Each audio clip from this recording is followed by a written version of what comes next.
You know what the problem with first contact scenarios is? They always assume the aliens are going to be reasonable. Like, "Oh, greetings, fellow sentient beings. Let us exchange cultural artifacts and discuss the mysteries of the universe over some pleasant refreshments." Yeah, well, the Kethavar hegemony missed that memo entirely. Picture this.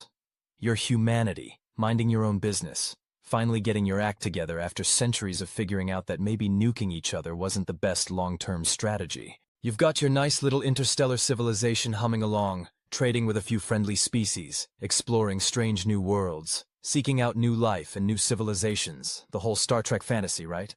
Then one Tuesday morning, and yes, it was a Tuesday because of course the universe has that kind of sense of humor, a fleet of ships that looked like someone had crossbred a cathedral with a meat grinder dropped out of hyperspace and parked themselves in Earth's orbit. The first communication was diplomatic, in the same way that a tornado is a weather phenomenon. "Attention, inferior carbon-based life forms," came the transmission in accented but perfectly understandable English. Because apparently universal translators are a thing, but manners are optional. "You have achieved interstellar travel without our permission. This is an unacceptable violation of cosmic order. You will submit to immediate subjugation or face annihilation. You have one of your planetary rotations to comply." Now, most species in the galaxy, and I'm told there are quite a few, would have either immediately surrendered or started shooting. Humans, being humans, did neither. Instead, we did something that apparently no one in the known universe had ever attempted before. We asked for a meeting. That's where Captain Elias Corvin comes into our story. And before you start rolling your eyes about another military hero saving the day, let me stop you right there. Corvin wasn't military, well, not anymore. He was a diplomat. The kind of guy who could negotiate a peace treaty between a mongoose and a cobra, then convince both of them it was their idea. He was also, as it turned out, completely insane. But we'll get to that. The Terran Council's emergency session lasted exactly 37 minutes, which is apparently some kind of record for bureaucratic efficiency. The decision was unanimous. Send Corvin. Not because he was the best diplomat, though he was. Not because he had the most experience with alien contact, though he did. But because he was the only one who volunteered. "Sir," his aide, a nervous young woman named Dr. Elizabeth Hawthorne, said as they prepped for the shuttle to the Kethavar flagship. "Are you sure about this approach?" Corvin adjusted his formal diplomatic uniform, complete with medals that meant absolutely nothing to aliens but looked impressive anyway. "Hawthorne, in my 23 years of diplomatic service, I've negotiated with terrorists, warlords, politicians, and 3 different AI superintelligences. Trust me, angry aliens can't be worse than the Martian Trade Consortium. But sir, they're demanding unconditional surrender, or they'll destroy the planet." "Yes, I heard."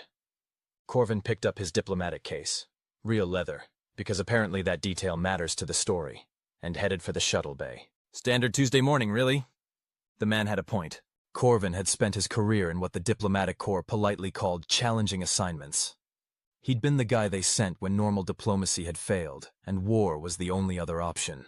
His success rate was, well, let's just say Earth hadn't been conquered by anyone yet, so make of that what you will. The Kethavar flagship was exactly as intimidating inside as it looked from the outside. Imagine if H.R. Geiger had decided to redecorate a Gothic cathedral while suffering from both a migraine and a fundamental misunderstanding of ergonomics, and you'd be close. The corridors were lined with what appeared to be organic growths that pulsed with a sickly bioluminescent light. The air smelled like ozone, and something that might have been rotting flowers, if flowers could be offended by their own existence. Every surface seemed to be covered in either spines, teeth, or things that looked like they wanted to be spines and teeth when they grew up. "Cheerful place," Corvin muttered to Hawthorne, as they were escorted by beings that looked like someone had tried to make a human but given up halfway through, and decided to add extra arms instead. The escort, guards presumably, wore what might have been armor, or might have been their actual skin. It was hard to tell, and frankly Corvin didn't want to know badly enough to ask. They moved with that particular fluid grace that suggested they were either excellent dancers or very efficient killers. Probably the latter. "The human diplomatic party will present themselves to His Eternal Magnificence, Warlord King Jacques the Unconquerable," one of the guards announced in a voice like grinding glass. "You will prostrate yourselves upon entering the throne chamber and remain so until granted permission to speak." "Right," Corvin said. "About that, silence!" The guards' extra arms all made threatening gestures simultaneously. "You will speak only when spoken to, inferior being." Corvin looked at Hawthorne, who was trying very hard to look diplomatic rather than terrified. Well, this should be interesting. The throne room was a lot. And by a lot, I mean it looked like someone had tried to compensate for several different kinds of inadequacy all at once, using architecture as their medium of choice. The ceiling stretched up into darkness, supported by pillars that were definitely made from the bones of something that had been very large and probably very unhappy about being turned into furniture. The walls were covered in what appeared to be trophies, weapons, banners, and what might have been preserved body parts from various species. The lighting came from braziers that burned with flames that were definitely not any color fire was supposed to be.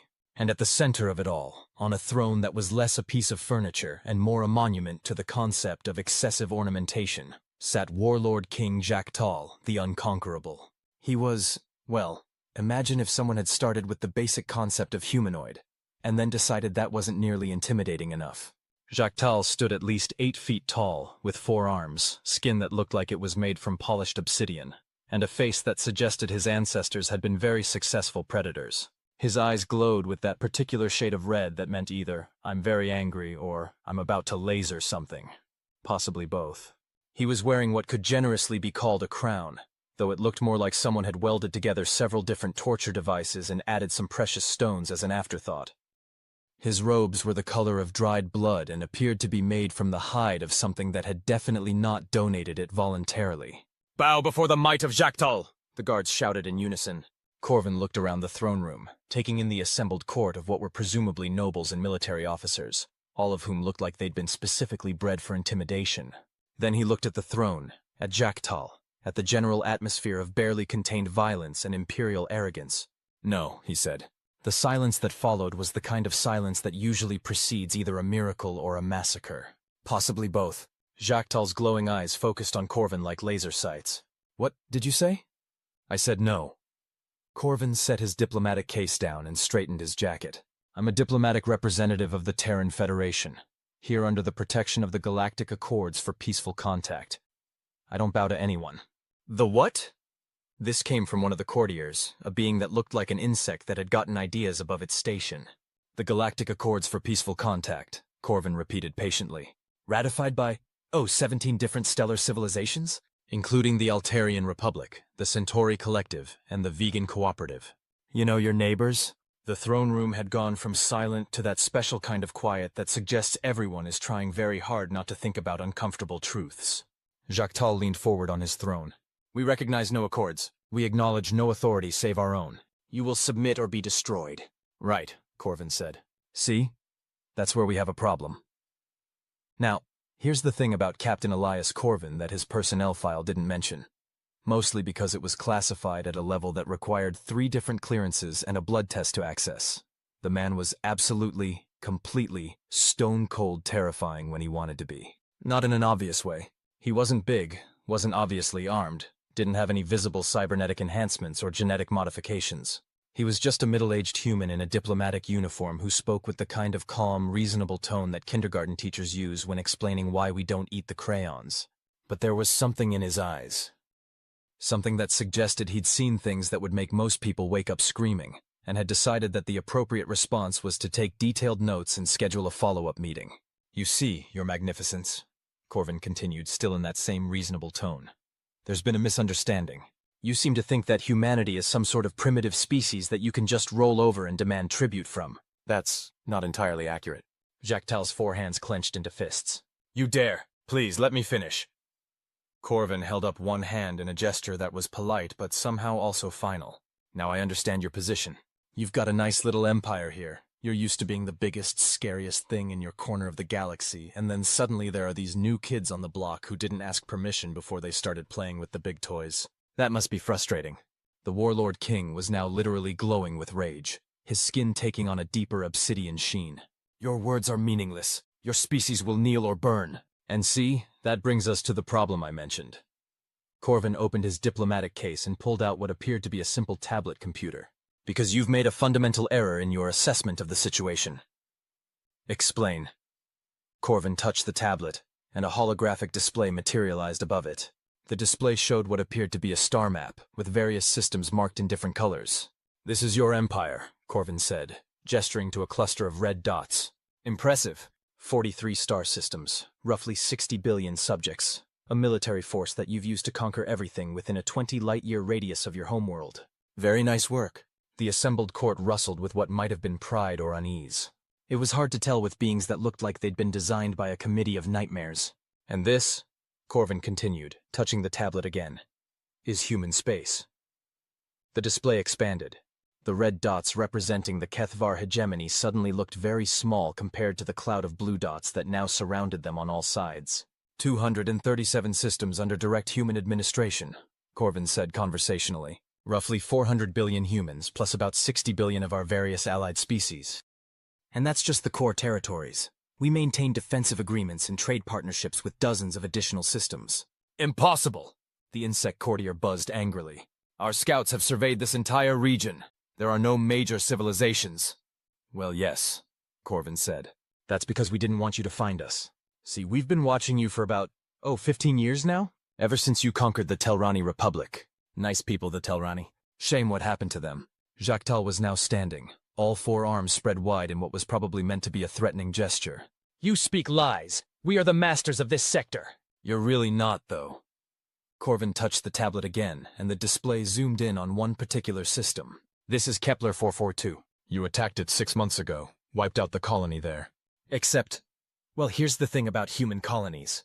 We don't usually put all our eggs in one basket. The display showed what appeared to be real-time footage of the Kepler 442 system.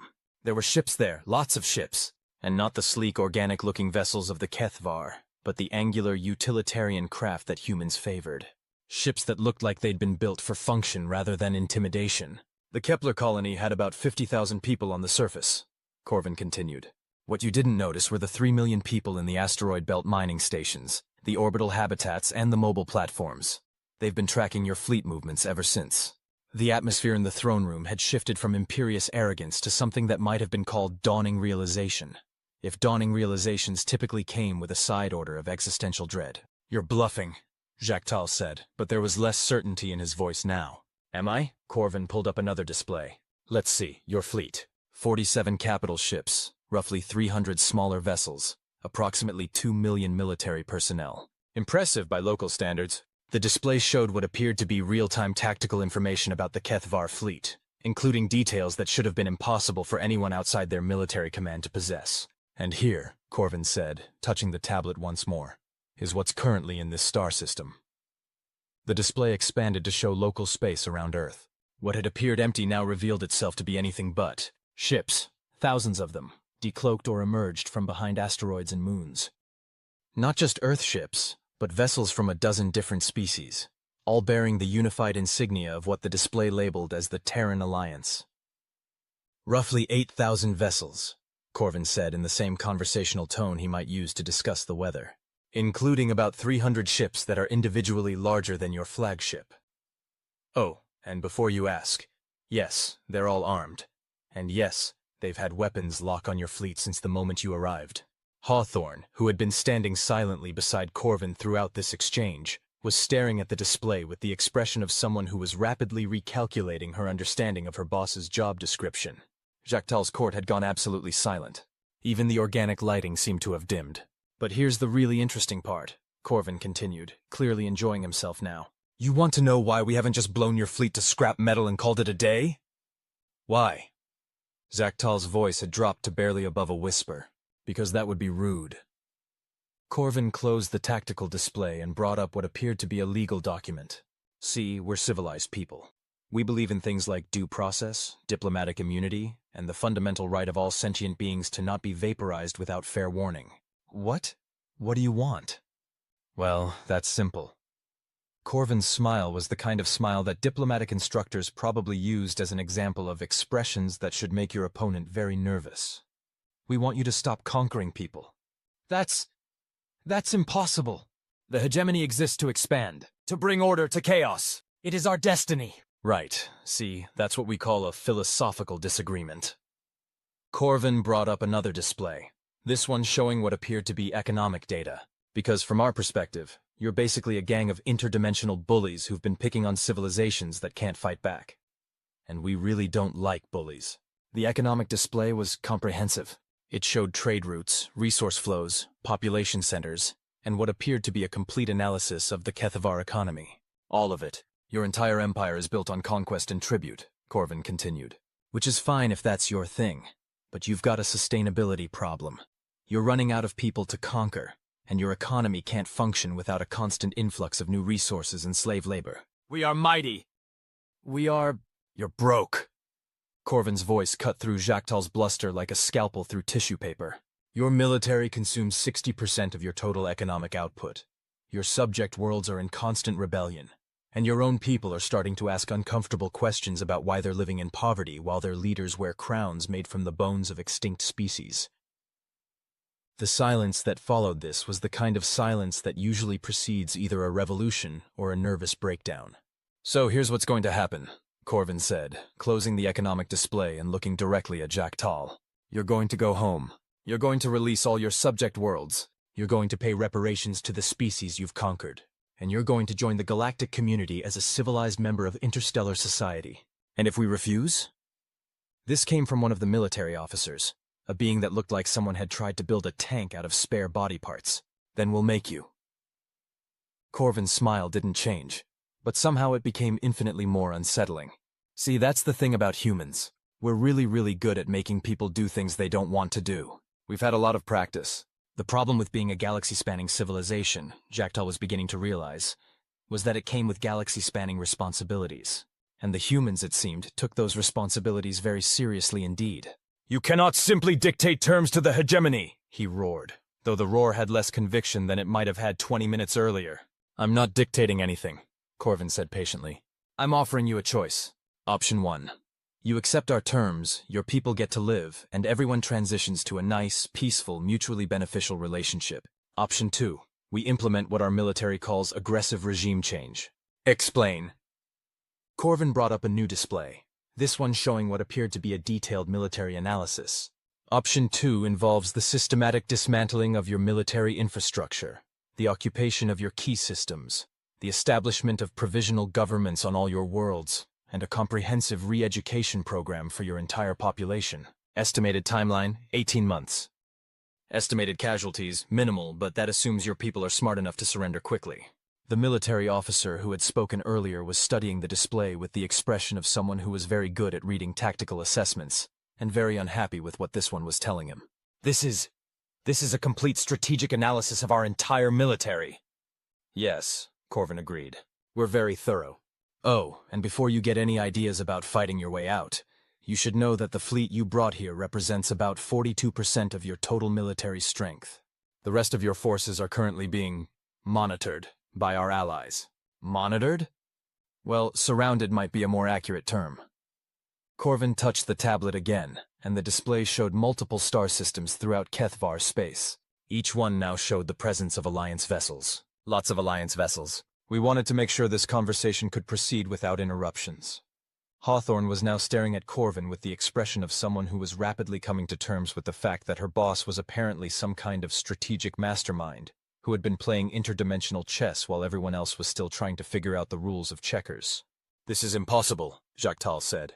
No one could coordinate an operation of this magnitude without our intelligence services detecting it.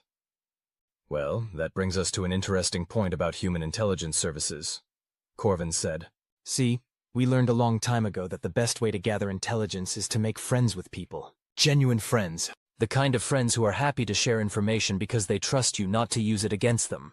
The display now showed a complex web of connections between dozens of different species and civilizations, all linked together in what appeared to be a vast network of mutual cooperation and shared intelligence. Turns out most species in the galaxy don't actually like being conquered, Corvin continued. Who knew? So when we showed up and started offering things like trade agreements, mutual defense pacts, and technology sharing instead of demanding tribute, people were surprisingly receptive to the idea. The galactic community you mentioned, Jactal said slowly. Exactly. 43 founding member species, with more joining every year. We pool our resources, share our knowledge, and look out for each other. It's a revolutionary concept called not being jerks to everyone you meet. The thing about being a warlord king, Jactal reflected, was that it was a position that really depended on people believing in your power. And right now, his court was looking at him with expressions that suggested their belief was undergoing what economists call market adjustment. What you're proposing, he said, would mean the end of the hegemony as we know it. Yes, Corvin agreed. That's rather the point. The hegemony as you know it is a parasitic empire built on conquest and exploitation. We're offering you the chance to transform it into something better. And if we refuse? Then it ends anyway, just with a lot more property damage and significantly fewer of your people left alive to see what comes next. Corvin's tone remained conversational, but there was something underneath it now that suggested he wasn't entirely joking about the aggressive regime change option. The insect courtier made a sound that might have been distress, or might have been the alien equivalent of nervous laughter. You speak of transforming our entire civilization. This cannot be accomplished. Can't it? Corvin brought up another display, this one showing historical data. The Vorthon Empire used to be very similar to your current system. Conquest-based, militaristic, about as friendly as a pack of rabid wolves. They joined the community 12 years ago. Today, they're one of our most productive members. Their people have a higher standard of living than they've ever had, and their former subject species have forgiven them enough to engage in regular trade. Impossible. Not impossible. Just requires admitting that maybe there's a better way to run a civilization than crush everything that moves and take their stuff. Corvin closed the historical display and looked directly at Jacktal again. The question is, are you smart enough to take the easy path, or are we going to have to do this the hard way? Jacktal looked around his throne room, at his court, at the displays showing the overwhelming force that surrounded his fleet. For the first time in his life, the warlord king of the Kethvar hegemony was facing a problem that couldn't be solved by simply crushing it. What guarantee do we have, he said finally, that you won't simply conquer us yourselves once we've dismantled our defenses? None, Corvin said simply. You'll have to trust us. Trust? Jacktal's voice rose to something approaching a shriek. Trust? You surround us with your fleets, threaten our very existence, and ask for trust? Well, yes. Corvin closed his tablet and picked up his diplomatic case. See, that's how trust works. Someone has to go first. We're betting that you're smart enough to realize that a peaceful, prosperous Kethvar civilization is better for everyone than a pile of radioactive debris where your empire used to be. The throne room had gone silent again. This was becoming a habit. You have 24 hours to decide, Corvin continued. If you accept our terms, we'll provide you with a comprehensive transition plan, economic aid to help stabilize your systems during the changeover, and full membership in the galactic community. If you refuse, he shrugged. Well, I'm sure your people will remember you fondly. And if we agree, what becomes of us? The ruling class? Those who have led the hegemony? That depends on you. Corvin's smile returned, but this time it was actually warm rather than terrifying. Leaders who are willing to help with the transition, who work to make amends for past actions, who dedicate themselves to building something better, they usually find their place in the new system. Leaders who refuse to change, who cling to the old ways, who insist on being obstacles rather than solutions. Yes, they tend to become historical footnotes, usually very short ones. As diplomatic ultimatums go, it was certainly comprehensive. And as Jacktal looked around his throne room one more time, he began to understand something that his ancestors had never quite grasped. Sometimes the strongest position isn't the one where you can destroy your enemies, but the one where you don't need to. We require time to consider, he said finally. Of course. Corvin checked what appeared to be an ordinary wristwatch.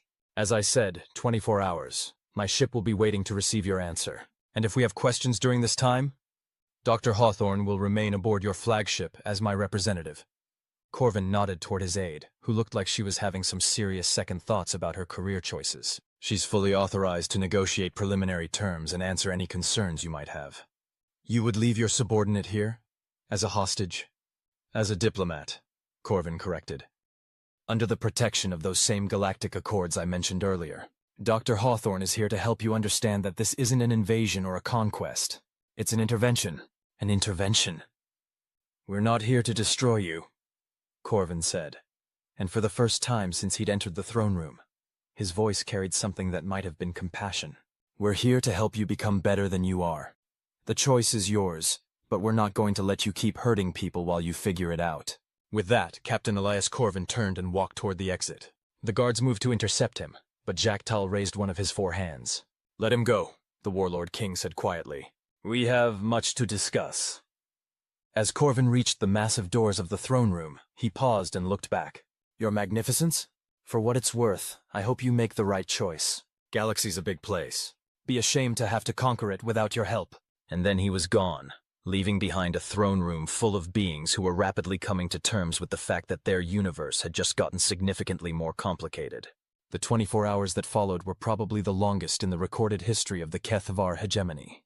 And that's saying something, considering they'd been conquering, pillaging, and generally making nuisances of themselves for the better part of 3 centuries. Dr. Hawthorne, to her credit, handled the situation with the kind of professional competence that had made her Corvin's chosen aide. When the HFY military command demanded detailed technical specifications for human weapons systems, she politely explained that such information was classified but that she'd be happy to arrange a demonstration if they were curious about our defensive capabilities. When the economic advisors wanted to understand how a civilization could possibly function without a tributary system, she walked them through the basic concepts of free trade, mutual economic development, and the revolutionary idea that prosperity was more sustainable when it was shared rather than hoarded. When the court philosophers, yes, apparently even conquest-based civilizations have philosophers, questioned whether their people could ever adapt to such a radically different social structure, she introduced them to the historical records of the 17 other species that had successfully made similar transitions. But the most important conversation happened in the early hours of the morning, when Jactal himself arrived at her temporary quarters, which were, by the way, significantly more comfortable than the throne room aesthetic had led her to expect. "Dr. Hawthorne," he said, settling his massive frame into a chair that creaked ominously under his weight. "I must ask you something directly." "Of course, Your Magnificence. You're Captain Corvin." "He is not what I expected from a diplomat." "No," Hawthorne agreed. "He really isn't. In my experience, diplomats are weak beings who hide behind words because they lack the strength to take what they want through force. That's one way to look at diplomacy." Jactal's glowing eyes studied her carefully. "But your captain is not weak, is he?" Hawthorne considered her answer carefully. "Captain Corvin has spent his career preventing wars. Not because he's afraid of them, but because he's very, very good at understanding what they cost." "Explain. Have you ever seen the aftermath of a planetary bombardment, Your Magnificence? Not the strategic reports, not the casualty statistics. The actual aftermath. The survivors trying to rebuild their lives from nothing.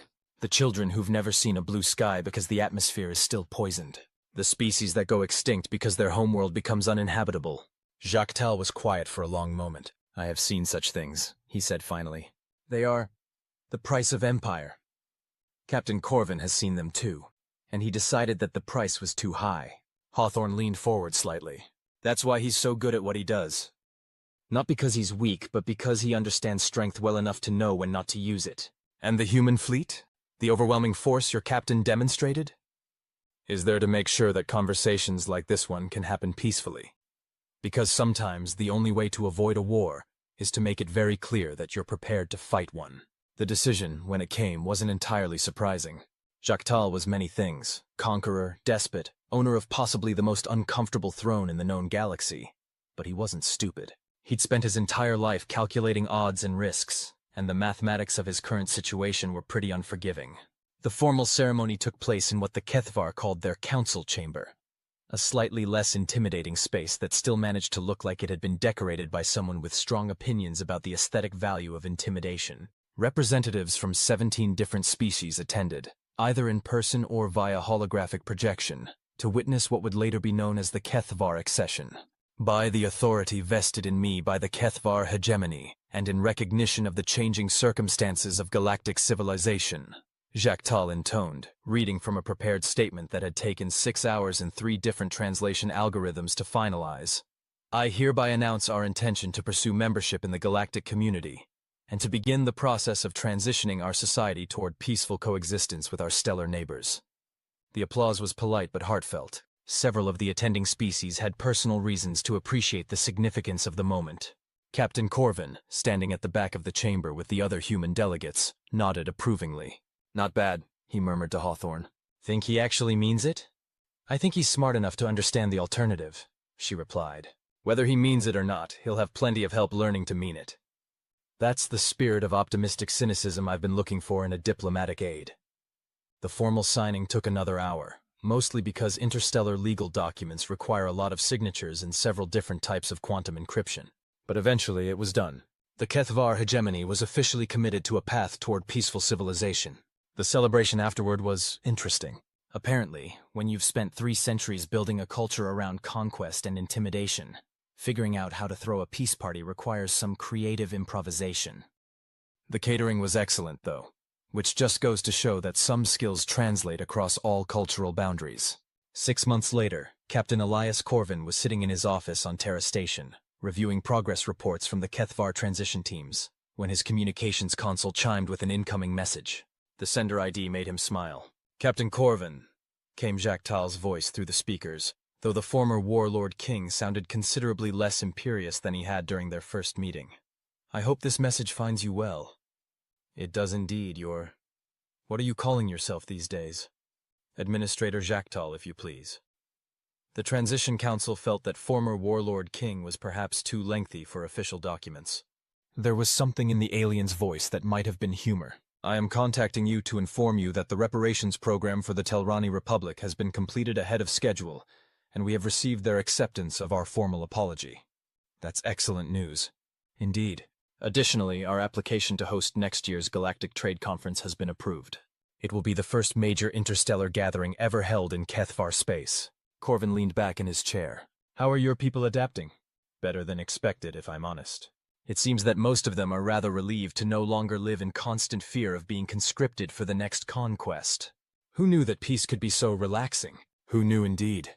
Captain, I must ask you something that has been troubling me." "Go ahead." "That day in my throne room, you could have simply destroyed us, could you not? Your fleet was more than capable." Corvin considered his answer. "Yes," he said finally, "we could have." "Then why didn't you?" "Because that would have made us no better than what you used to be. And because—" Corvin paused, looking out the viewport of his office at the stars beyond. "Because everyone deserves a chance to be better than they are. Even warlord kings with delusions of galactic conquest." The silence that followed was comfortable rather than tense. "Thank you, Captain," Jacques Tal said eventually, "for giving us that chance. Thank you for taking it." And so, in the annals of galactic history, the Kethvar crisis became known not as a war, but as the day that diplomacy literally stared down an empire and convinced it to have a career change. Which, when you think about it, is probably the most human way possible to handle first contact with aggressive aliens. Of course, the story doesn't end there. It never really does it? The Kethvar transition took 3 years to complete fully, during which time Corvin found himself making regular visits to their space, as what the galactic community politely called a cultural consultant, and what everyone else understood to be the guy who keeps the former conquerors from backsliding into their old habits. It turned out that transforming a militaristic empire into a peaceful democracy was roughly as complicated as performing surgery on a patient who kept insisting they felt fine and didn't need medical attention. There were setbacks, political crises, the occasional attempted coup by military hardliners who couldn't quite grasp that the age of galactic conquest was over, and at least one incident involving a trade dispute that nearly escalated into a diplomatic incident, because nobody had bothered to explain to the Kethvar that aggressive negotiation tactics meant something very different in civilian commerce than it did in military conquest. But they learned. Slowly, sometimes grudgingly, often with the kind of stubborn determination that had made them effective conquerors in the first place. The Kethvar learned to be citizens instead of subjects, partners instead of overlords, builders instead of destroyers. The real test came in the 4th year after the transition began, when a new threat emerged from the galactic rim. The Screeth Collective, a hive mind species that made the Kethvar look like pacifist philosophers, began expanding aggressively toward inhabited space. Their first contact with galactic civilization involved the complete sterilization of 3 colony worlds, and a demand for the unconditional surrender of all organic life in the galaxy. The galactic community's response was swift and unified. 52 species contributed ships, resources, and personnel to the largest military coalition in recorded history. And at the center of it all, commanding one of the primary battle fleets, was Administrator Jacques Tal and the Kethvar Defense Force. "Ironic, isn't it?" Corvin mused to Hawthorne as they watched the joint fleet deploy from the command center on Terra Station. 4 years ago, we were threatening to blow them up if they didn't stop conquering people. Now they're leading the charge to protect the galaxy from conquest. "Think they'll hold?" Hawthorne asked, studying the tactical displays. "Oh, they'll hold," Corvin said with confidence. "They've got something to fight for now. That makes all the difference." The war against the Screeth lasted 18 months and was brutal in ways that made previous galactic conflicts look like minor disagreements. But the coalition held. The Screeth were defeated, and in the aftermath, something remarkable happened. The Kethvar, who had spent centuries as the galaxy's most feared conquerors, found themselves being thanked by the very species they had once terrorized. It was, Corvin reflected, probably the most poetic justice he'd ever witnessed in his diplomatic career. 10 years after the HFY accession, Captain Elias Corvin was officially promoted to Ambassador Elias Corvin, and given a new assignment: head of the Galactic Community's First Contact Division. His job description, as written in the official documents, was to establish peaceful diplomatic relations with newly discovered sentient species and facilitate their integration into galactic civilization. What the job description didn't mention was that this basically made him the galaxy's official alien whisperer, the guy they called when first contact went sideways, when peaceful species turned out to be not so peaceful, or when peaceful species turned out to be very peaceful but also completely insane. His success rate remained impressive. In his 15 years as head of First Contact, he'd successfully negotiated peaceful contact with 37 different species, prevented 14 potential wars, and only had to authorize the use of force twice, and both of those were against species that had made the critical error of trying to invade Earth while he was off dealing with other diplomatic crises. The secret, he often told the junior diplomats who came to him for advice, wasn't understanding aliens. The secret was understanding that, underneath all the differences in biology, culture, and social structure, most sentient species wanted the same basic things: safety, prosperity, respect, and the right to determine their own destiny without some jackass with a bigger military telling them what to do. Diplomacy, he would say, isn't about convincing people to do what you want. It's about finding out what they want and figuring out how to give it to them in a way that doesn't screw over everyone else. It was, he admitted, a philosophy that had served him well. The final chapter of our story takes place 25 years after that first meeting in Jactal's throne room, at a retirement ceremony held aboard the newest addition to the Galactic Community Fleet, the GSV Peaceful Resolution, a massive diplomatic vessel designed specifically for first contact missions. The ship was a joint construction project built by 17 different species working together. The Kethvar had contributed the primary hull construction. It turned out that when you applied their talent for intimidating architecture to peaceful purposes, you got ships that were both beautiful and absolutely impossible to ignore. Ambassador Corvin stood at the podium in the ship's main conference hall, looking out at an audience that included representatives from every member species of the galactic community. Jactal sat in the front row, his once imposing frame now showing the effects of age, but his eyes still sharp with intelligence. "Ladies, gentlemen, and assorted other sentient beings," Corvin began, and the audience chuckled appreciatively. It had become his traditional opening for formal speeches. 25 years ago, I was just a captain in the Terran Diplomatic Corps, trying to figure out how to convince a bunch of heavily armed aliens not to blow up my planet. Today I'm retiring as the head of an organization that spans over 60 star systems and includes species I couldn't have imagined in my wildest dreams. He paused, looking around the room. It's been quite a ride. The speech that followed was brief by diplomatic standards, only about 20 minutes, and covered the usual topics: gratitude for the opportunity to serve, pride in what they'd accomplished together, optimism for the future of galactic civilization. But it was the ending that people remembered. "When I first became a diplomat," Corvin said, "I thought my job was to prevent wars. And that's important work, don't get me wrong. But I've learned something over the years. Preventing wars is just the beginning. The real work, the important work, is building something worth not fighting about." He gestured toward the viewport, where the stars shone against the darkness of space. "Look around this room. Look at what we've built together. 25 years ago, half the species here had never met each other. Some of them were enemies. Some of them were predators and prey. Some of them were so different that they couldn't even communicate without technological assistance. And now? Now we're all here, in a ship built by our combined efforts, celebrating the fact that we've managed to create something that our ancestors could never have imagined.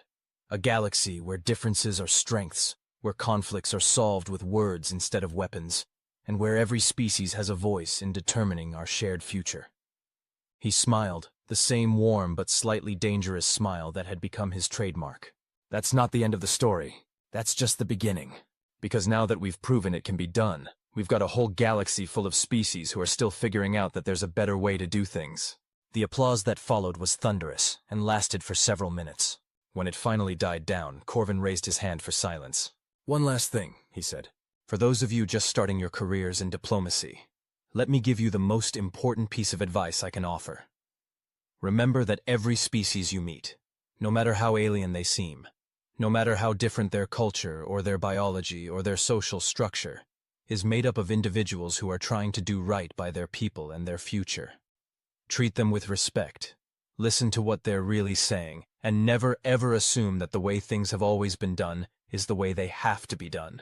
He paused and his smile became genuinely warm. And if all else fails, remember that sometimes the best way to prevent a war is to make it very clear that you're prepared to win one. The reception afterward was, by all accounts, spectacular.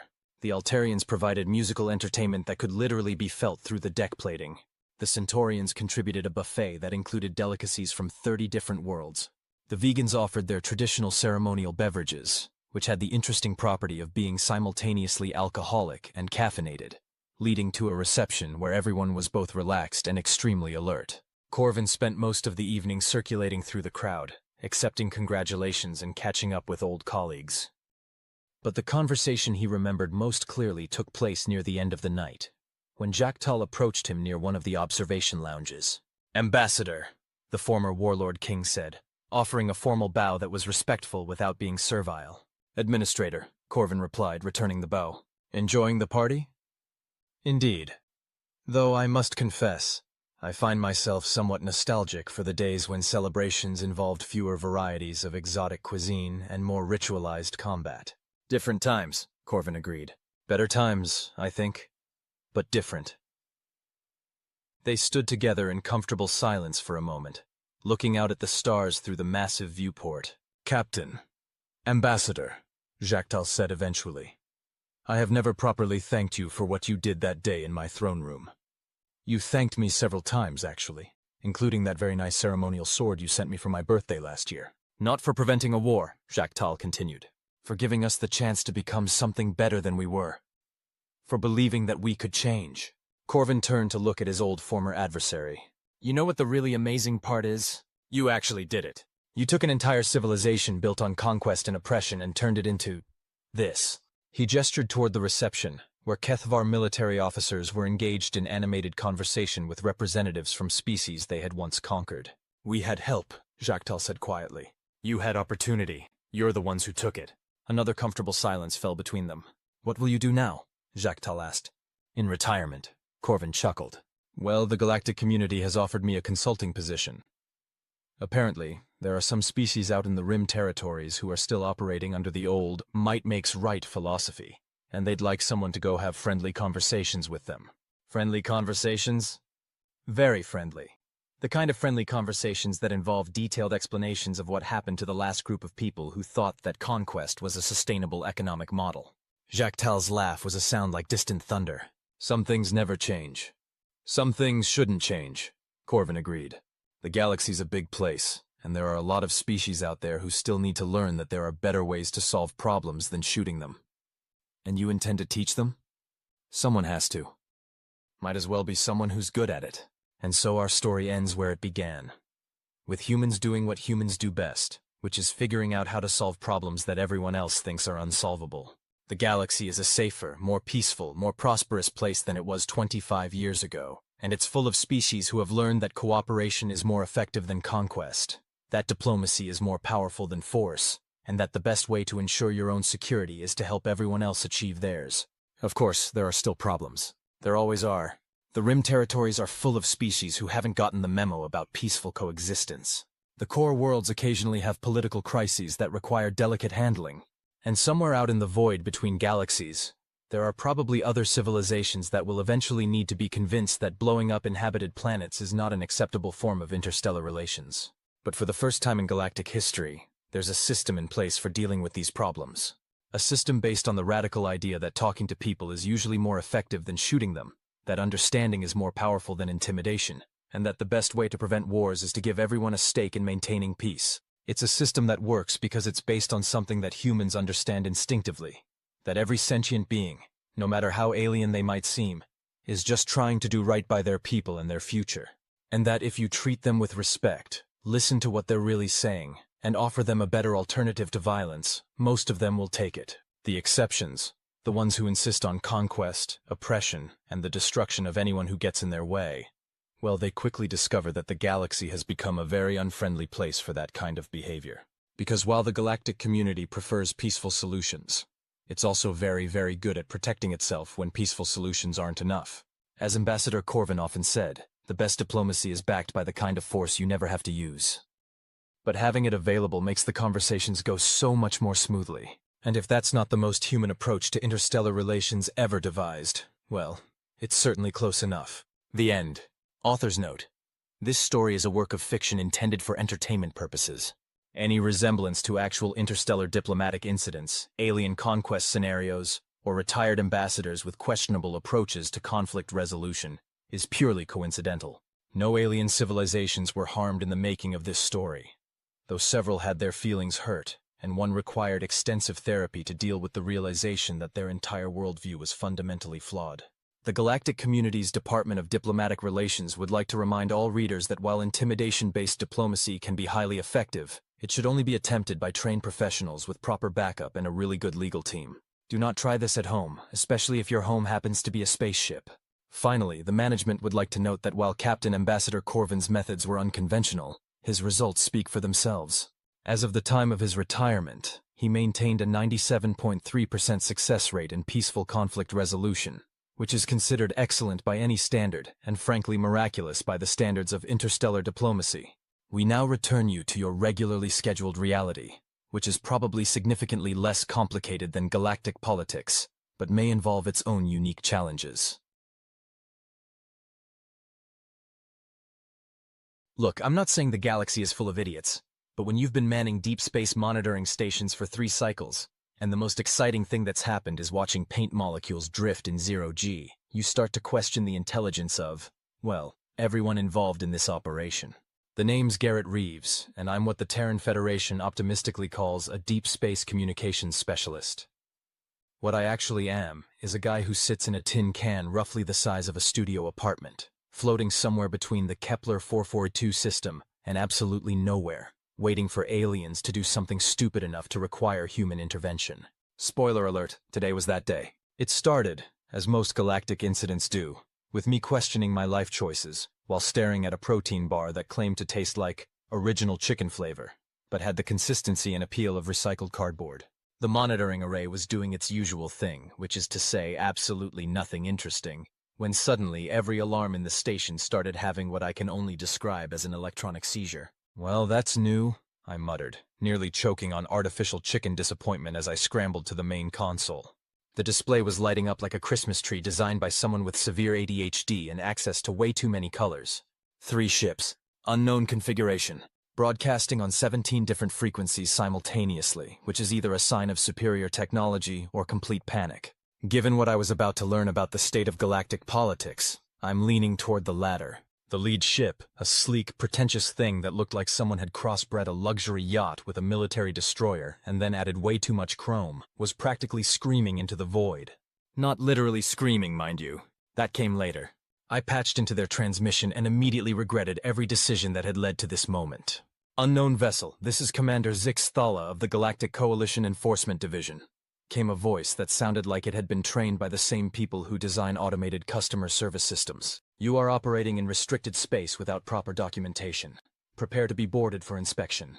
The response that came back made me spit artificial chicken across my console. This is Captain Rex Hawthorne of the merchant vessel Lucky Strike. And buddy, if you think I'm stopping for anyone without a really good reason and a warrant signed by someone I actually respect, you've got another thing coming. Now, I should probably mention that Captain Hawthorne was piloting what appeared to be a modified freight hauler that looked like it had been assembled by drunk engineers using spare parts from 17 different species reject piles. It was, without question, the most beautiful disaster I'd ever seen floating through space. The alien commander's response was immediate and about as subtle as a supernova. You dare refuse a coalition inspection? Do you have any idea who you're dealing with, primitive? And that, my friends, is when Captain Rex Hawthorne made a decision that would reshape galactic politics in ways that still give political scientists migraines. Oh, I'm sorry, did I stutter? Hawthorne's voice carried the kind of casual confidence that comes from either supreme competence or complete insanity. Let me be more clear. I'm not stopping. I'm not being boarded. And if you want to try something stupid, I've got a few surprises that might interest you. The alien commander made a sound that the universal translator rendered as something between a snort and a declaration of war. Surprises? You're flying a garbage scow held together with hope and delusion. I have 3 coalition heavy cruisers. Yeah, about that, Hawthorne said, and I swear I could hear him grinning through the comm channel. Computer, open a channel to Earth Command. The silence that followed was the kind of complete, absolute quiet that usually precedes either enlightenment or catastrophe. In this case, it was definitely the latter. Earth Command, this is Captain Hawthorne requesting immediate assistance. I've got 3 coalition ships trying to shake me down in neutral space, and they seem to be under the impression that humans take orders from, what did you call yourselves again? The Galactic Coalition Enforcement Division? And then, God help me, my console lit up with an incoming transmission coded with credentials that made my security clearance look like a library card. Captain Hawthorne, this is Admiral Catherine Cross, Earth Command Strategic Operations. We show 3 coalition vessels in your vicinity. Are they giving you trouble? The temperature in my monitoring station seemed to drop about 10 degrees. Not because of any life support malfunction, but because I just realized I was about to witness either first contact or the start of an interstellar incident that would make the history books. Commander Zixthala's response was immediate and panic-flavored. Earth Command? That's impossible. Humans don't have a unified command structure. According to our intelligence, you're still a divided species barely capable of reaching your own moon consistently. Admiral Cross's laugh was the sound of someone who had just been told their favorite joke. Oh, is that what you think? How adorable. Computer, transmit current fleet positioning to all vessels in the sector. What happened next was like watching someone's entire worldview get fed through a wood chipper and then set on fire for good measure. The tactical display showed 17 human ships, and not the kind of ramshackle freighters you'd expect from a primitive species. These were proper warships, sleek and purposeful, distributed in a defensive formation that covered roughly half the sector. But that wasn't the impressive part. The impressive part was that they'd apparently been there the whole time, running silent and invisible, just waiting for someone to start trouble. 17 ships, Commander Zixthala whispered, and the universal translator did its best to convey what I could only assume was the alien equivalent of wetting oneself in terror. 17 that you can see? Admiral Cross corrected cheerfully. Captain Hawthorne, you're cleared to continue on your filed flight plan. Gentlemen of the Coalition Enforcement Division, you have exactly 30 seconds to explain why you're harassing a human citizen in neutral space. The alien commander's response was a masterpiece of backpedaling that would have impressed professional politicians. There has been a misunderstanding. We were simply conducting routine security checks. Standard procedure for unknown vessels. Unknown vessels? Admiral Cross's tone could have flash-frozen hydrogen. Captain Hawthorne filed his flight plan with proper authorities 6 hours ago. His cargo manifest was approved by 3 separate customs agencies. His ship's registration is current and his pilot certification is valid in 47 star systems. Exactly which part of that strikes you as unknown? The silence stretched for about 15 seconds, which in cosmic politics terms is roughly equivalent to a geological age. We were not informed of human activities in this sector, Commander Zixthala finally admitted.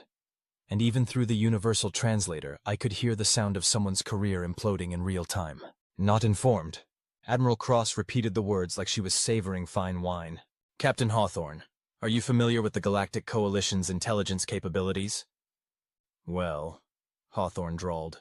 Based on current evidence, I'd say they're about as sharp as a bowling ball and half as useful. That's when I realized I was witnessing something that would be studied in diplomatic academies for the next century. The complete and total destruction of an alien species' self-confidence in under 10 minutes. Commander Zixthala, Admiral Cross continued, I'm curious. How exactly did your intelligence services miss the fact that humanity has been operating unified deep space missions for the past 8 years? 8 years? The alien's voice climbed about 3 octaves. That's impossible. Our last intelligence report indicated that humans were still arguing about territorial boundaries on their own planet. Oh, we still do that, Admiral Cross said cheerfully. It's one of our favorite hobbies. Right up there with jazz music and finding increasingly creative ways to combine incompatible technologies into something that works anyway. Captain Hawthorne's ship is a perfect example. It's built using components from 9 different technological traditions, including some of yours. I checked my scanners again, focusing on the human freighter. Sure enough, now that I was looking for it, I could see energy signatures from at least 6 different species technologies, all somehow integrated into a single functional vessel. But that's impossible, Commander Zixthala protested. Those technologies aren't compatible. The power systems alone should have caused a cascade failure. Should have, yes, Captain Hawthorne chimed in. Turns out that when you're willing to completely ignore manufacturer recommendations and safety protocols, You can make just about anything work. Who knew? Safety protocols exist for a reason, the alien commander said weakly. Yeah, and that reason is usually because we couldn't figure out how to make it work safely, Hawthorne replied. Humans have a different approach. We figure out how to make it work first, then we worry about whether it should work. Admiral Cross's voice carried the unmistakable tone of someone explaining basic physics to a particularly slow child. Commander, I'm going to share something with you that apparently your intelligence services missed. Humans don't just adapt technology, we improve it. That freighter you're looking at, it's faster, more efficient, and more heavily armed than your flagship. Armed? Zixthala's voice cracked like a teenager asking someone to prom. Merchant vessels aren't supposed to be armed. Says who? Hawthorne asked. I mean, seriously, who made that rule? Because I've been flying this route for 2 years, and every time I run into coalition ships, they seem awfully interested in inspecting my cargo. Call me paranoid, but I like to be prepared for misunderstandings. The tactical display updated, and suddenly the ramshackle freighter's energy signature made a lot more sense. What I'd initially read as improvised power couplings were actually weapon hardpoints. Lots of them. How many weapons does that ship have? I whispered to myself, not realizing my comm was still open. Monitoring Station Delta 7. This is Admiral Cross. Would you like the complete inventory, or just the highlights? Oh no, they knew I was listening. Admiral, this is Communications Specialist Reeves at Deep Space Monitoring Station Delta 7. I'm just monitoring, like the name suggests. Outstanding. Are you recording this interaction? Yes, ma'am. Standard protocol for any unscheduled communications in this sector. Perfect. Make sure you get the good parts. And that's when things went from diplomatic incident to full-scale galactic revelation. Commander Zixthala, Admiral Cross continued. I think it's time for a little education session. You see, your coalition has been operating under some fundamental misunderstandings about humanity's capabilities and intentions. Allow me to correct a few misconceptions. The alien commander made a sound that suggested he'd rather be anywhere else in the galaxy. Misconception number 1. Humans are technologically primitive. Captain Hawthorne's ship demonstrates why that's incorrect. We don't just use technology. We understand it, modify it, and improve it in ways that apparently never occurred to its original creators. Misconception number 2. Humans are politically fractured and incapable of unified action. I think the 17 ships currently surrounding your position might suggest otherwise. 17 ships that we can see, Captain Hawthorne added helpfully. Misconception number 3. Humans are new to interstellar politics and can be safely ignored or intimidated. This one is particularly interesting because it suggests that your intelligence services have somehow missed 8 years of steadily expanding human presence in this galaxy. Commander Zixthala's response was barely above a whisper. 8 years.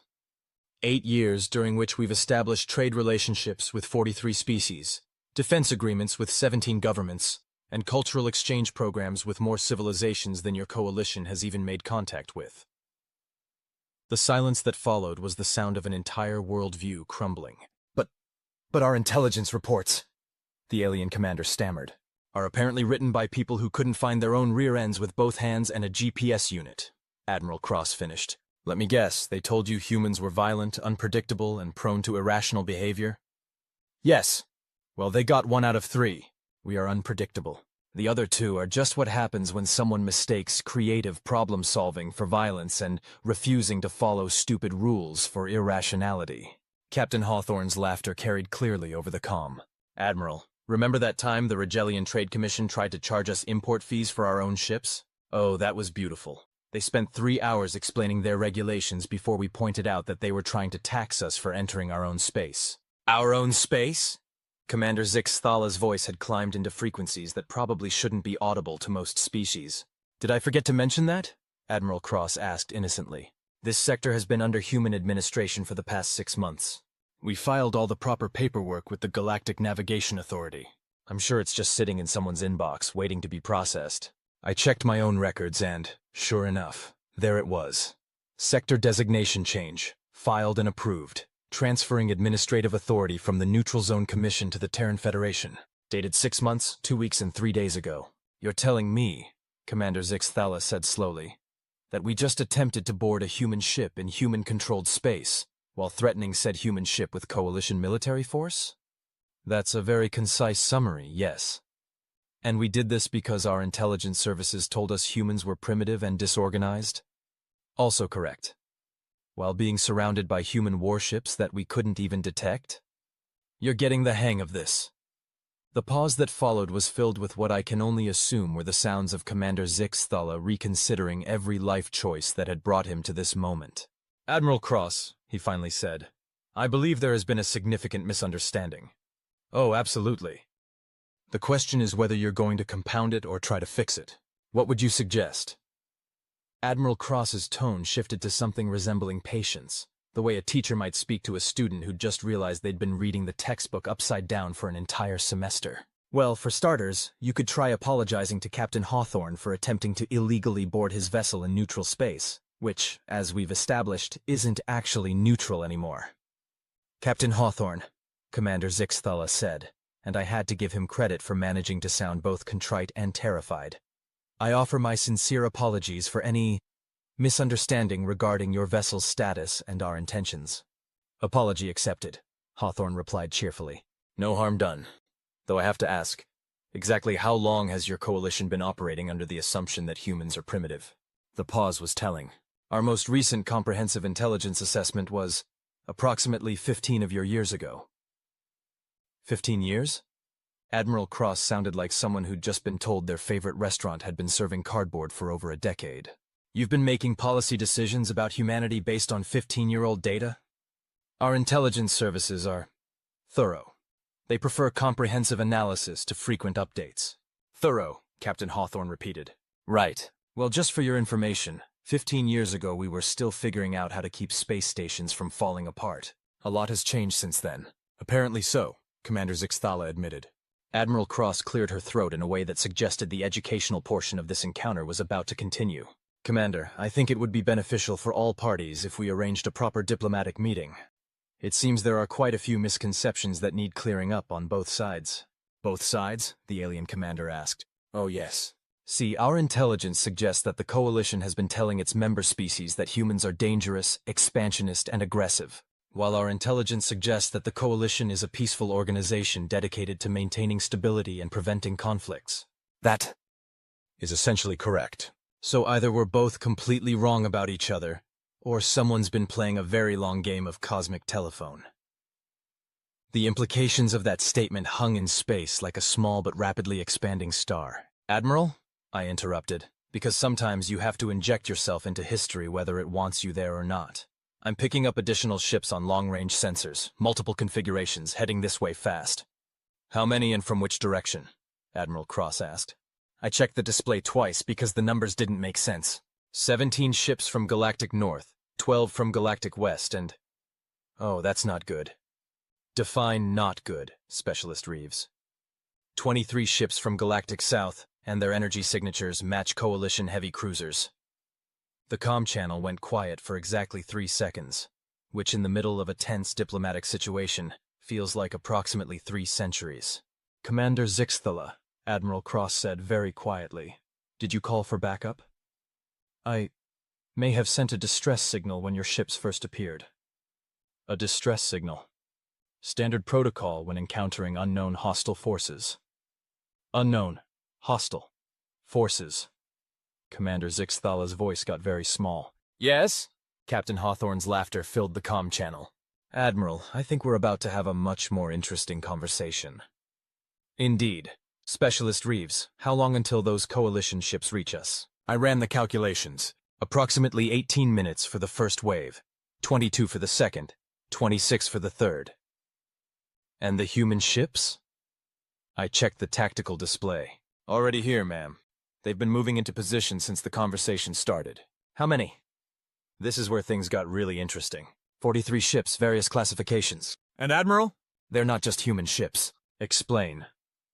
I'm reading energy signatures from, let's see, Centauran designs, Rigelian configurations, what looks like at least 6 ships of Andromedan make, and something that my computer insists is Zephyrian, which should be impossible because the Zephyrians haven't built ships in over 2 centuries. Oh, those aren't Zephyrian, Captain Hawthorne chimed in. They're human-built using recovered Zephyrian design principles. Turns out their engine technology is fantastic once you remove all the safety restrictions. Commander Vkr'lak made a sound that the Universal Translator rendered as incomprehensible alien profanity. Commander, Admiral Cross said, I think it's time for some rapid education. You see, when humans started exploring the galaxy, we ran into a problem. Everyone else had already established territories, trade routes, and political alliances. So we did what humans do when faced with an impossible situation, which is, we ignored the word impossible and found a different approach. We made friends, Captain Hawthorne added. Turns out, when you treat other species as equals instead of subjects or threats, they tend to like you better. Impossible, Commander Zix-Thala said automatically. Why? Because that's not how galactic politics work. There are established hierarchies, proper protocols, chains of command. Says who? Admiral Cross asked. The Coalition Charter, the Galactic Accords, 2,000 years of precedent. Right, Admiral Cross said patiently. And who wrote those rules? The silence was deafening. Commander, she continued, let me ask you something. In 2,000 years of Coalition administration, how many new species have joined as full members? That's classified information. It's 12, Captain Hawthorne said cheerfully. I looked it up. 12 new members in 2 millennia, and most of those were admitted because they had resources the Coalition needed. How did you... That information is restricted to Coalition command staff. Yeah, well, turns out that when you make friends with people instead of issuing orders, they tend to share interesting information over drinks. Admiral Cross continued the education. Commander, in the past 8 years, humans have established formal relationships with over 200 species. Not as subjects or tributaries, but as equals and partners. 200? Zix-Thala's voice had reached frequencies that were probably causing his crew members to cover their auditory organs. 217 as of last week. And here's the really interesting part. Most of them had never heard of the Galactic Coalition. That's impossible. The Coalition is the primary governmental body of this galaxy. For whom? Admiral Cross asked. Because from where I'm sitting, it looks like the Coalition is the primary governmental body of maybe 300 star systems out of the 400 billion in this galaxy. The math on that was starting to become clear, and judging by the strangled sounds coming from Commander Zix-Thala, it was becoming clear to him too. Specialist Reeves, Admiral Cross continued. What's the status of those incoming Coalition ships? 12 minutes to intercept, Admiral. And they're... Oh my. Report. They're broadcasting on all frequencies. Something about massive human fleet movements and prepare for full-scale engagement. Full-scale engagement? Captain Hawthorne sounded delighted. Against a freighter and some friends? Commander Zix-Thala, Admiral Cross said. I need you to contact those ships immediately and explain the situation before someone does something irreversibly stupid. Yes. Immediately. He switched to what I assumed was an internal Coalition frequency, speaking rapidly in a language the universal translator couldn't quite parse. The response that came back was clear enough, though. Even through the alien language, you could hear the sound of someone refusing to believe what they were being told. They're not accepting my report, Commander Zix-Thala said weakly. Admiral Kethvar believes this is a human trap and that I'm being coerced.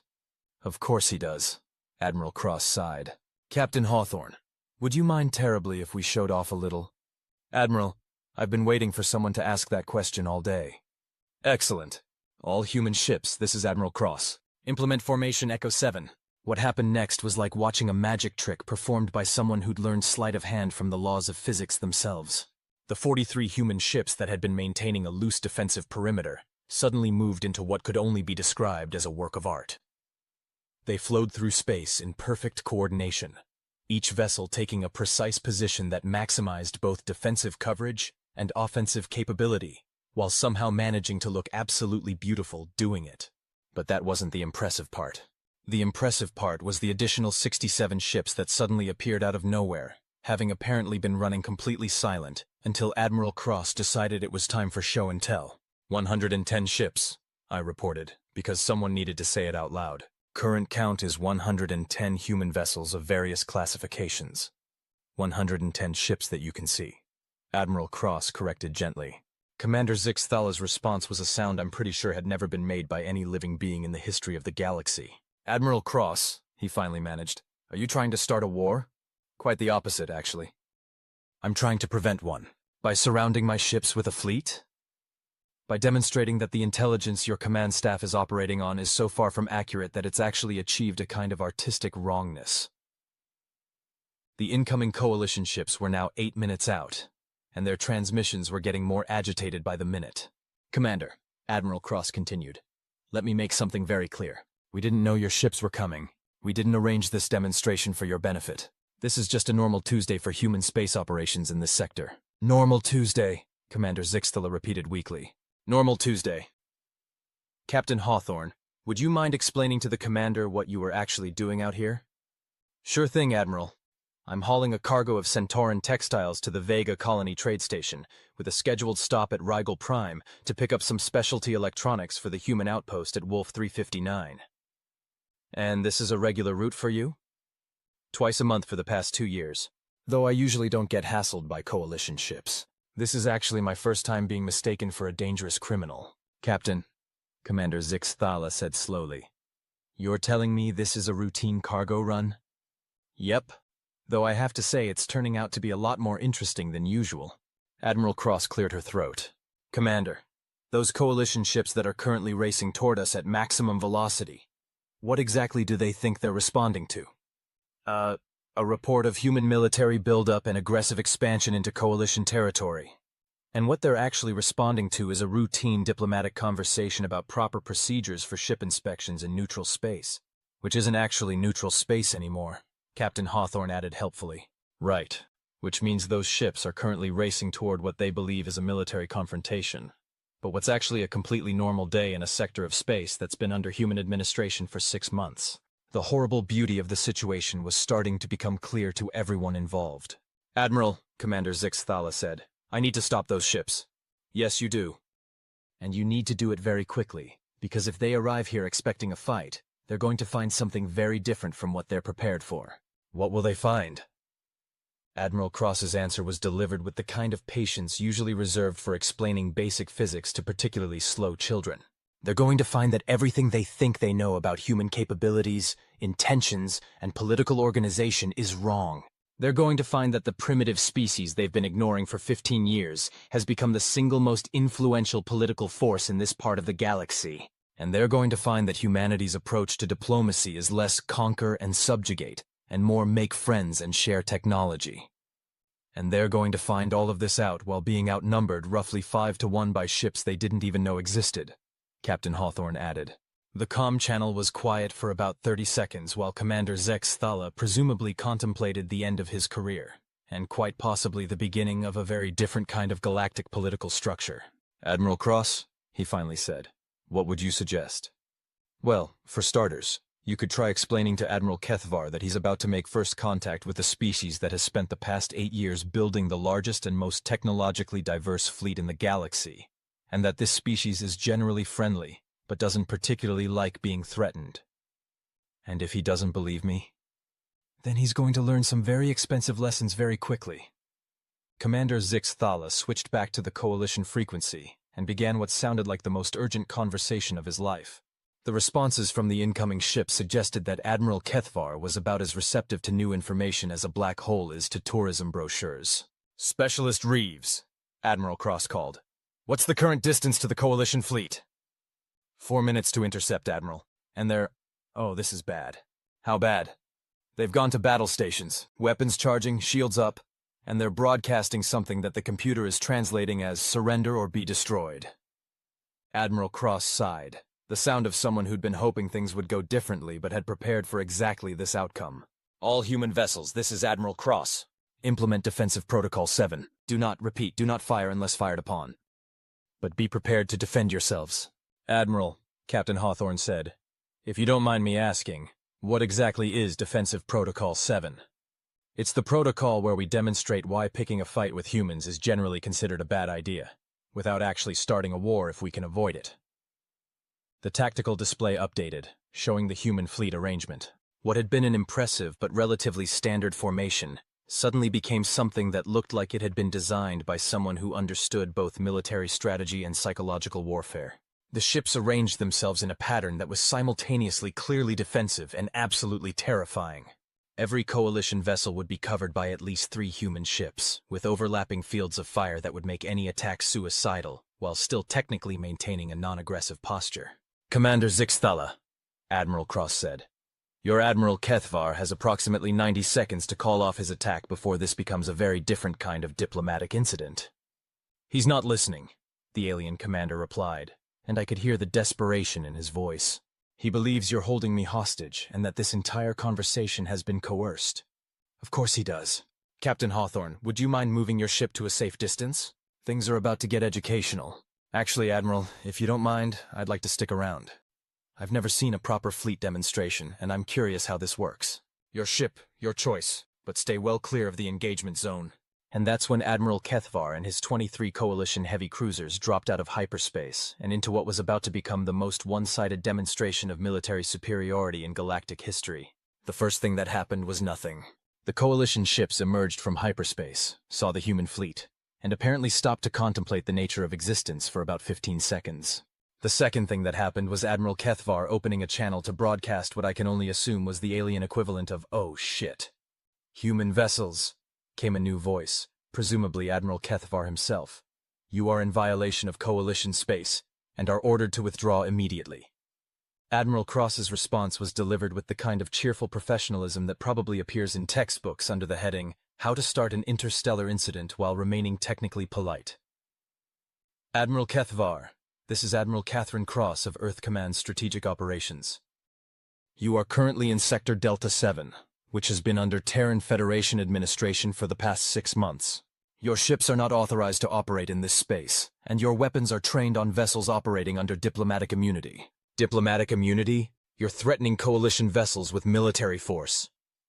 "Admiral, I'm going to stop you right there," Admiral Cross said, and her tone shifted to something that could have been used to explain basic addition to someone who was having trouble with the concept of numbers. "Look at your tactical display. Really look at it."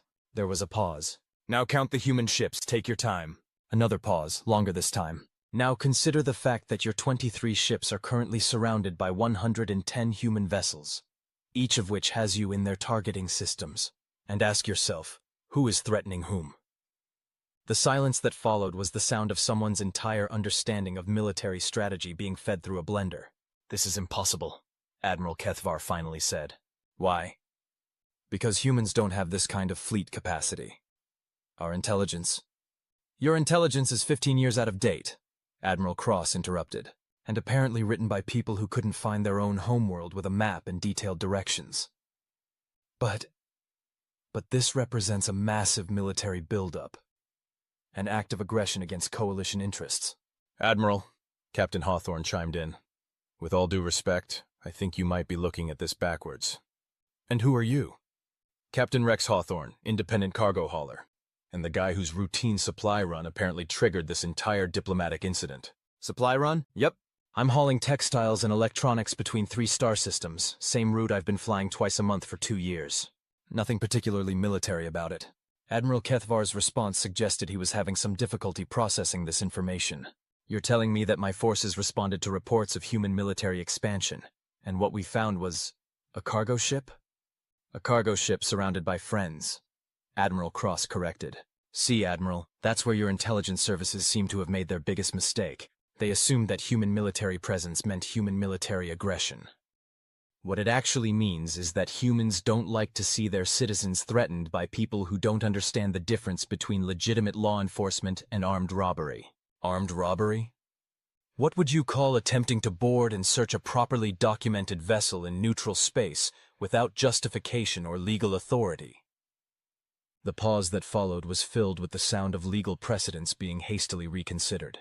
"Admiral Cross," Admiral Kethvar said slowly, "are you suggesting that the Coalition has been misinterpreting human activities?" "I'm suggesting that the Coalition has been operating under assumptions about human capabilities and intentions that are so fundamentally wrong that I'm actually impressed someone managed to be that consistently inaccurate. But our intelligence reports indicate that humans are aggressive, expansionist, and technologically primitive." "Your intelligence reports," Admiral Cross replied, "indicate that someone has been telling you exactly what you wanted to hear, instead of what you needed to know." And that, right there, was the moment when the entire political structure of the local galaxy shifted on its axis. "Specialist Reeves," Admiral Cross continued, "would you mind patching in the diplomatic channels? I think it's time for some rapid education." "Yes, ma'am. Opening channels to, Admiral, how many governments do you want me to contact?" "All of them. Every species we have diplomatic relations with, every trade partner, every cultural exchange program. Let's show the Coalition what human expansion actually looks like. What happened next was like watching someone discover that their understanding of mathematics had been wrong, and that 2 plus 2 had actually been equaling 17 all along. The comm channels lit up with incoming transmissions from species I'd never heard of, governments I didn't know existed, and trade organizations that apparently spanned half the galaxy. Human diplomatic officers, speaking in languages I couldn't identify, conducting routine business with civilizations that, according to Coalition intelligence, shouldn't have been able to achieve spaceflight. Impossible, Admiral Kethvar whispered. Which part? Admiral Cross asked. All of it. The ship numbers, the diplomatic relationships, the technological integration. Our models predicted that human expansion would be limited by internal conflicts and resource constraints. Your models, Captain Hawthorne said cheerfully, apparently didn't account for the fact that humans are really, really good at making friends and sharing toys. Admiral Cross cleared her throat. Admiral Kethvar, I'm going to share something with you that might help explain the disconnect between your expectations and reality. When humans first started exploring the galaxy, we discovered something interesting, which was, everyone else was playing by rules that didn't make sense.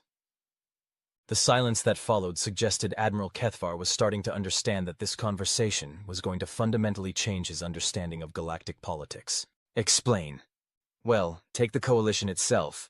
2,000 years of administration, hundreds of member species, vast technological resources, and somehow you've managed to make contact with less than 1% of the galaxy's inhabited systems. That's not accurate.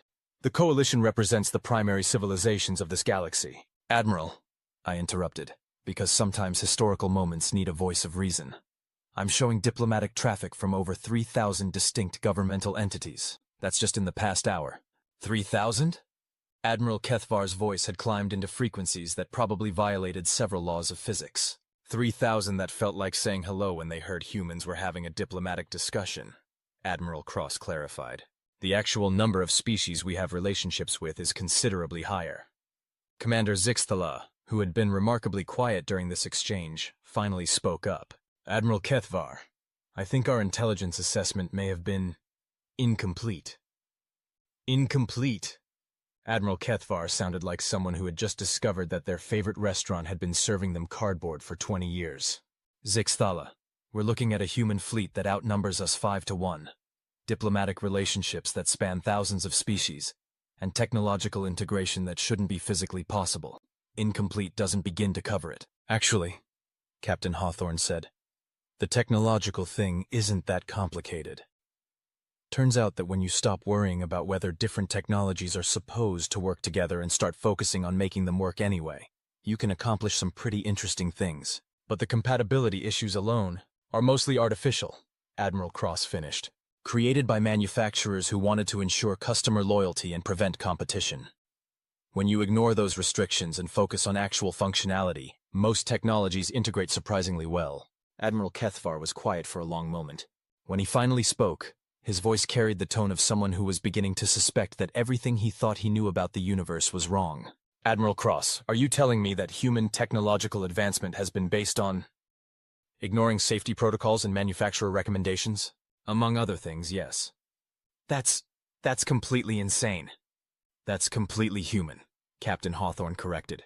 We have a saying, if the manufacturer says it can't be done, that just means they couldn't figure out how to do it safely. Give it to a human engineer and watch what happens. But the risks are manageable if you understand what you're doing, Admiral Cross said. And humans have gotten very good at understanding what we're doing.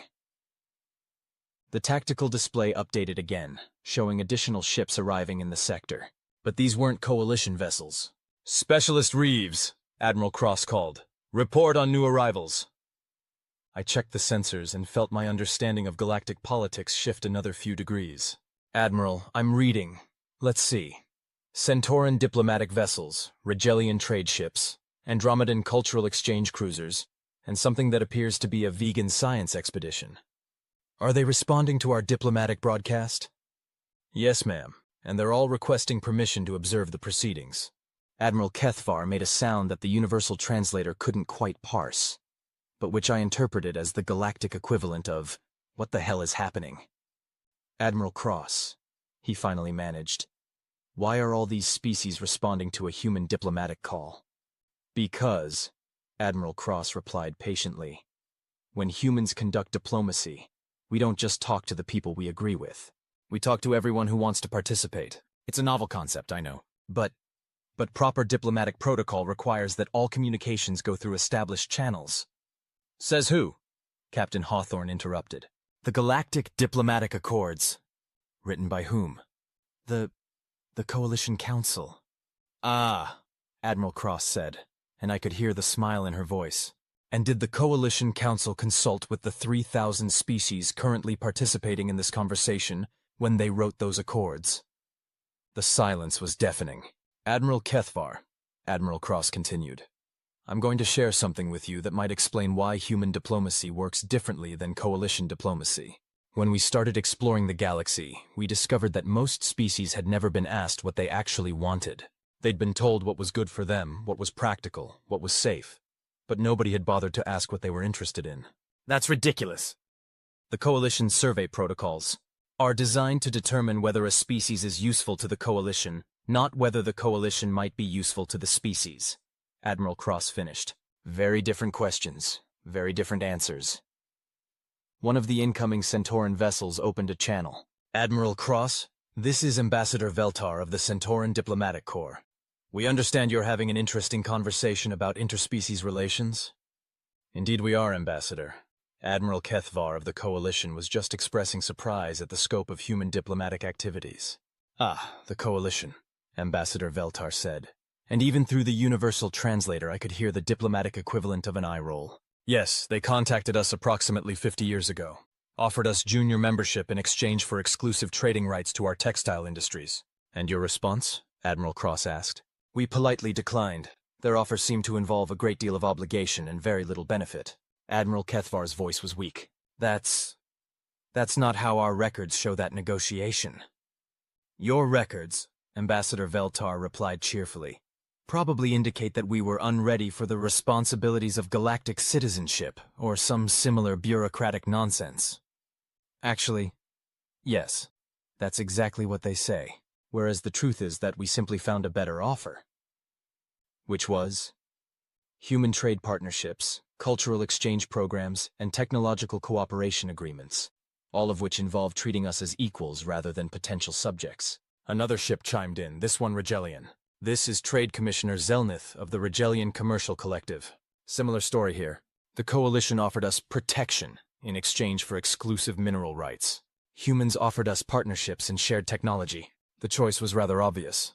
Admiral Kethvar was beginning to sound like someone whose entire worldview was being systematically dismantled by experts. But without central coordination, without proper oversight, how do you prevent conflicts? How do you maintain order? Admiral Cross said gently, who told you that order requires central control? It's basic political science. Large-scale coordination requires hierarchical organization, clear chains of command, centralized decision-making. According to whom? Every political theorist in the galaxy. Every Coalition political theorist, Captain Hawthorne corrected. Turns out there are a lot of other approaches to organization that work just as well, if not better. A new voice joined the conversation. Andromedan, by the sound of it. This is Cultural Exchange Coordinator Thais Ara of the Andromedan Collective. We should point out that the Coalition's approach to organization is actually quite unusual from a galactic perspective. Unusual how? Admiral Kethvar asked weakly. Most species organize around mutual benefit and shared interests rather than hierarchical control. The Coalition's model is an outlier, not a standard. Admiral Cross cleared her throat. Admiral Kethvar, I think it's time for a fundamental question. What exactly do you think the purpose of galactic civilization should be? The question hung in space like a small but very important star. To maintain order, to prevent conflicts, to ensure stable trade and communication between species. And how's that working out? What do you mean? I mean, Admiral Cross said patiently, how many interspecies conflicts has the Coalition prevented in the past century? Dozens. We've successfully mediated trade disputes, territorial disagreements, resource allocation conflicts. Between Coalition member species? Well, yes. And how many conflicts have you prevented between non-Coalition species? The pause was telling. We don't have jurisdiction over non-Coalition species. Exactly. Admiral Cross said. So the Coalition has successfully maintained peace among roughly 300 star systems while ignoring the other 400 billion systems in the galaxy. But those other systems aren't our responsibility. Why not? Admiral Kethvar's response was the sound of someone whose fundamental assumptions about governance and responsibility were being challenged by inconvenient facts. Because they haven't requested Coalition membership. Have they been offered Coalition membership? Only species that meet our standards for technological development, political stability, and cultural compatibility. Ah, Admiral Cross said. And who determines those standards? The Coalition Council, based on established criteria. Criteria established by the Coalition Council, Captain Hawthorne finished. So the Coalition determines which species are worthy of Coalition membership, based on standards created by the Coalition, and then takes responsibility only for species that meet Coalition standards. That's a gross oversimplification. Is it incorrect? The silence stretched for about 30 seconds. Admiral Kethvar, Admiral Cross continued, let me describe human diplomatic philosophy for you. We assume that every sapient species has something valuable to contribute to galactic civilization. We assume that cooperation is more productive than control. And we assume that diversity of thought and approach leads to better solutions than standardization and conformity. But that's chaos! Is it? Ambassador Veltar chimed in. Because from where I'm sitting, human-mediated diplomatic relationships have been remarkably stable and productive. And profitable, added Trade Commissioner Zelnith. And intellectually stimulating, contributed Cultural Exchange Coordinator Tessara. Admiral Kethvar was quiet for a long moment. When he finally spoke, his voice carried the tone of someone who was beginning to understand that they'd been operating under some very large misconceptions. Admiral Cross, are you suggesting that the Coalition's approach to galactic governance is wrong? I'm suggesting that the Coalition's approach to galactic governance is one approach among many, and that it's been significantly less successful than its proponents claim. But we've maintained peace and stability for 2,000 years. Among 300 star systems, Admiral Cross reminded him. What about the other 99.99925% of the galaxy? The math was starting to sink in, and judging by the sounds coming from the Coalition ships, it wasn't making anyone particularly happy. Admiral Cross, Commander Zixthala said quietly, what are you proposing? I'm not proposing anything, Commander. I'm simply pointing out that there are a lot of ways to organize galactic civilization, and that the Coalition's approach is neither the only option, nor necessarily the best option. But if the Coalition isn't the primary governmental authority, then maybe it's time to ask what the primary governmental authority should actually do, and whether a single governmental authority is necessary or desirable. That statement hung in space like a very large and somewhat threatening asteroid. You're talking about the end of the Coalition, Admiral Kethvar said slowly.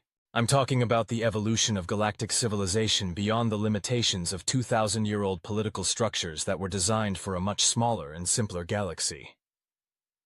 A new voice joined the conversation, one I hadn't heard before. This is Fleet Admiral Chenvar of the Coalition Strategic Command. All Coalition vessels are ordered to withdraw immediately and return to base for debriefing. Admiral Kethvar's response was immediate. Fleet Admiral, we are currently engaged in a diplomatic discussion. You are currently surrounded by a hostile fleet and engaged in unauthorized negotiations with an expansionist power. Fleet Admiral Chenvar interrupted. Withdraw immediately. The tone of the conversation shifted dramatically. What had been a relatively civilized discussion about political philosophy suddenly became something much more tense. Fleet Admiral Chenvar, Admiral Cross said, her voice carrying a new edge. This is Admiral Catherine Cross of Earth Command Strategic Operations. There are no hostile actions taking place here, and these negotiations are being conducted with full diplomatic immunity under galactic law. Galactic law recognizes no authority superior to the Coalition Council in matters of interspecies relations. Fleet Admiral, Ambassador Veltar interrupted. That's simply not true.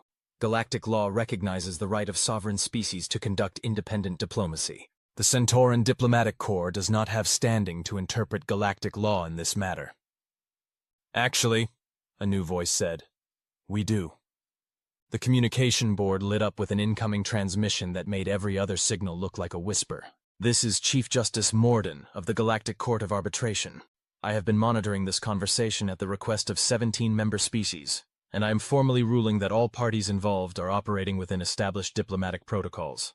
The silence that followed was the sound of legal precedent reshaping itself in real time. Chief Justice, Fleet Admiral Chenvar said, and I could hear him trying to maintain composure. The Coalition objects to the court's jurisdiction in this matter. The Coalition's objection is noted and overruled. The court's jurisdiction in matters of interspecies law is established by treaty, ratified by the Coalition Council itself approximately 400 years ago. But this is a matter of Coalition internal security. Fleet Admiral, Chief Justice Morden interrupted. I have reviewed the proceedings, and this is clearly a matter of interspecies diplomacy involving multiple sovereign governments. The Coalition's authority in this matter extends only to its own vessels and personnel. Admiral Cross cleared her throat. Fleet Admiral Chenvar, perhaps this would be a good time to reconsider your approach to this situation. Are you threatening Coalition forces? I'm observing that you've just been told by the highest legal authority in the galaxy that you have no jurisdiction here, and that continuing to make threats might constitute a violation of galactic law. Fleet Admiral Chenvar was quiet for about 15 seconds, which in the middle of a tense diplomatic standoff feels like roughly 15 years. Admiral Cross, he finally said, what exactly are human intentions regarding Coalition territory and interests? Fleet Admiral, humans have no interest in Coalition territory. We're perfectly happy with our own space and our own relationships.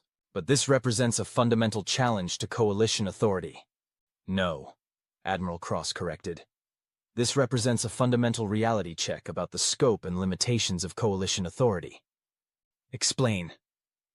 Admiral Cross's response was delivered with the kind of patience usually reserved for explaining basic concepts to children. Fleet Admiral, the Coalition has authority over Coalition members. It has no authority over non-Coalition species, including humans. For the past 8 years, humans have been establishing relationships with species throughout the galaxy, many of whom had never heard of the Coalition and weren't particularly interested in Coalition membership. But galactic stability requires coordinated governance. Says who? Fleet Admiral Chenvar paused. It's basic political theory. Coalition political theory, Captain Hawthorne corrected, which apparently isn't as universal as you thought. Chief Justice Morden cleared his throat. If I may interject, the legal situation here is quite clear. Humans are a sovereign species operating in space that has been properly transferred to their administrative authority. They have established diplomatic relationships with numerous other sovereign species. All of these activities are completely legal under galactic law. But the implications for galactic order are a political matter, not a legal matter, the Chief Justice finished. And political matters are resolved through diplomacy, not military threats. Fleet Admiral Chenvar was quiet for a long moment. Admiral Cross, he finally said, would humans be willing to participate in formal diplomatic discussions regarding the future of galactic governance? Fleet Admiral, humans would be delighted to participate in formal diplomatic discussions. We've been trying to get someone's attention for 8 years. What?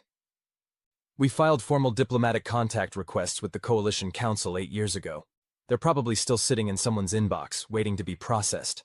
The pause that followed was filled with the sound of bureaucratic efficiency being exposed for what it actually was. 8 years? Fleet Admiral Chenvar asked weakly. 8 years. Along with requests for trade negotiations, cultural exchange programs, technological cooperation agreements, and mutual defense treaties, all of which were ignored, Ambassador Veltar added helpfully. Because Coalition policy assumes that non-member species aren't ready for advanced diplomatic relationships. Trade Commissioner Zelnith contributed, which is why most of us stopped bothering with Coalition diplomacy and started working directly with species that were actually interested in cooperation. Cultural Exchange Coordinator Thaisara finished. Fleet Admiral Chenvar's response was the sound of someone whose entire understanding of galactic politics was being systematically deconstructed by people who had clearly been thinking about these issues for much longer than he had. So what you're telling me, he said slowly, is that the Coalition has spent the past 8 years ignoring the emergence of the most significant diplomatic development in galactic history? That's a very succinct summary, yes, Admiral Cross confirmed. And during that time, humans have established relationships with thousands of species, built the largest fleet in the galaxy, and created a diplomatic network that spans multiple sectors. Also correct.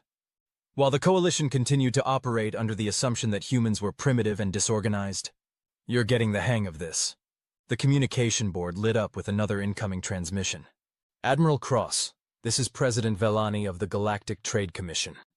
We've been monitoring this conversation, and we'd like to formally invite both human and coalition representatives to emergency session of the Trade Commission Council. What kind of emergency session? Admiral Cross asked. The kind where we try to figure out how to restructure galactic economics to account for the fact that apparently nobody has been paying attention to the biggest diplomatic development in 2 millennia. Fleet Admiral Chenvar made a sound that suggested he was beginning to understand the full scope of the situation. How many governmental and commercial organizations are monitoring this conversation? He asked. Currently, about 400, I reported, checking my communication board. And that number is growing. 400? 400 that are actively participating in the discussion. The actual number of entities monitoring is considerably higher. Admiral Cross cleared her throat. Fleet Admiral, I think it's time for a practical question. What exactly do you want to accomplish here?